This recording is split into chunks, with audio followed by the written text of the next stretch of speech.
Listen in.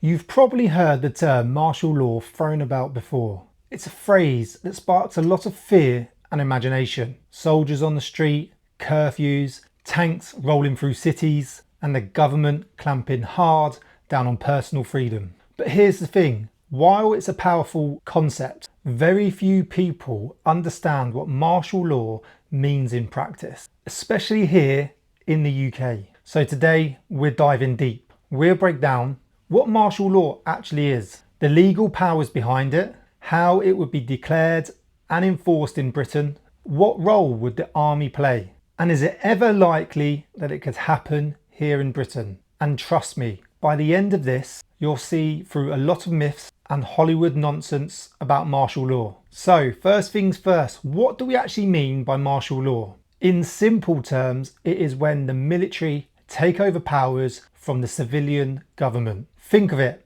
as flipping a switch from a civilian-run society to a military-run one. Under martial law, normal laws can be suspended, rights can be restricted, and soldiers are enforced to control instead of the police. It is usually declared during times of massive crisis. Think invasion, rebellion, complete societal breakdown, or even a natural disaster so extreme that the normal government structures can't cope. Historically, martial law has meant curfews, restrictions on gatherings, suspension of elections, military courts instead of civilian ones, and troops on the ground patrolling the streets. Now, here's the key. In Britain, martial law isn't something that pops up in books on every other page. It's not like in the United States where the president can just declare it at a drop of a hat. In the UK, it's more complicated, tied up with constitutional law, parliament's authority, and centuries of precedents. So let's cut to the chase. Could martial law realistically be declared in Britain?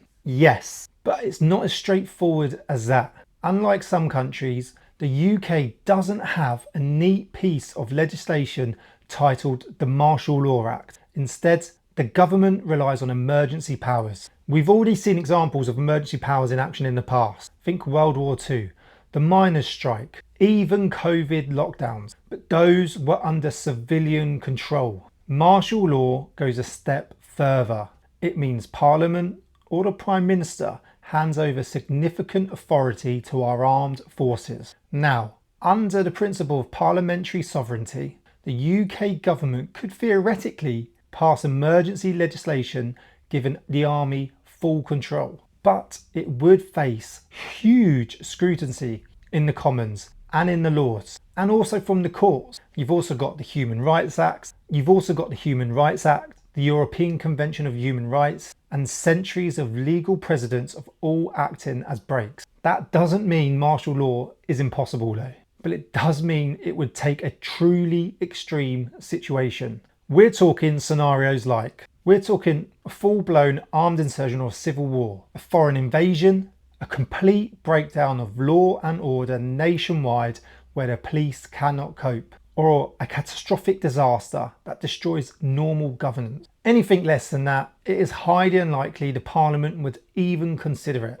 Alright, let's imagine the government decided it had to declare martial law. What would actually happen? Step 1. The Parliament or the Prime Minister would announce a suspension of all civil authority in certain areas, or even across the whole country. Step 2. Emergency legislation or royal prerogative powers would be invoked, giving the armed forces authority over policing, governance and order. Step 3. Civil rights would be restricted. That means curfews, bans on large gatherings, limits on free speech, checkpoints and movement control. Step 4. The army would be tasked with enforcing these rules. But remember, our soldiers are trained for combat, not policing. Their presence is meant to intimidate and control quickly, not negotiate or mediate like the police do. And this is where things get really dangerous. When you put the military onto civilian streets, the chance of escalation skyrockets. Soldiers don't normally carry tasers or CS spray. They carry rifles. Yes, they are trained to manage protests, but they're normally there to neutralise threats. Now, before we go any deeper, let me just take a second on how you can best fuel up for any situation that happens in the UK. Because in the UK right now, there's some heavy stuff going on and you need some strong coffee to keep you going. That's where our Combat Ready blend comes in. Smooth, bold, built for those who demand focus and clarity every single day. Or if you want something stronger, darker with that covert edge, then grab our Covert Ops blend. Head over to combatreadyhq.co.uk, link is in the description to grab yours. Right, back into it.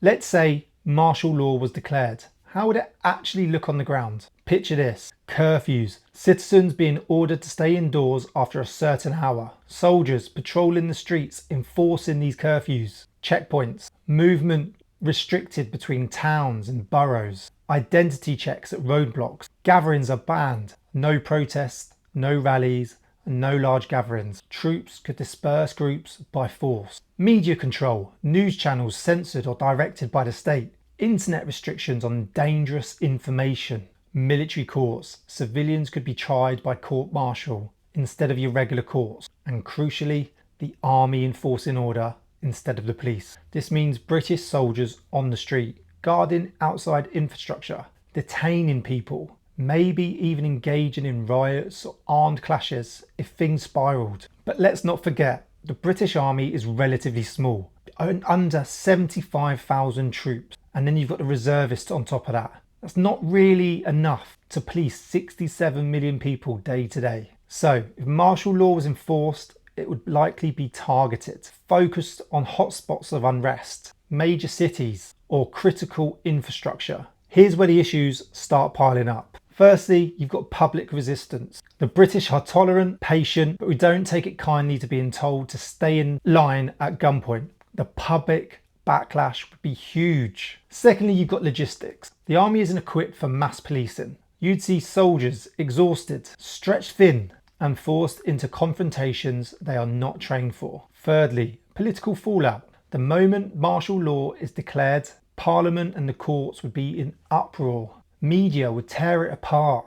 International pressure would mount instantly. And lastly, morality. Soldiers didn't sign up to police civilians. Many of them would refuse to turn their weapons on their own people. We'd see resignations, pushback, maybe even mutiny within the ranks. So let's answer that big question. Will martial law actually ever be enforced in Britain? The honest answer, it's extremely unlikely. Yes, in theory, it could happen due to a total collapse of law and order or an invasion. But in practice, the legal barriers, the political fallout, the resistance from the public, and even from within the military itself would make it almost impossible outside of an absolutely extreme crisis. And let's be real, in a country like Britain, where civil liberties are deeply valued and public opinion can make or break a government, martial law would trigger an outcry, the likes of which we had never seen before.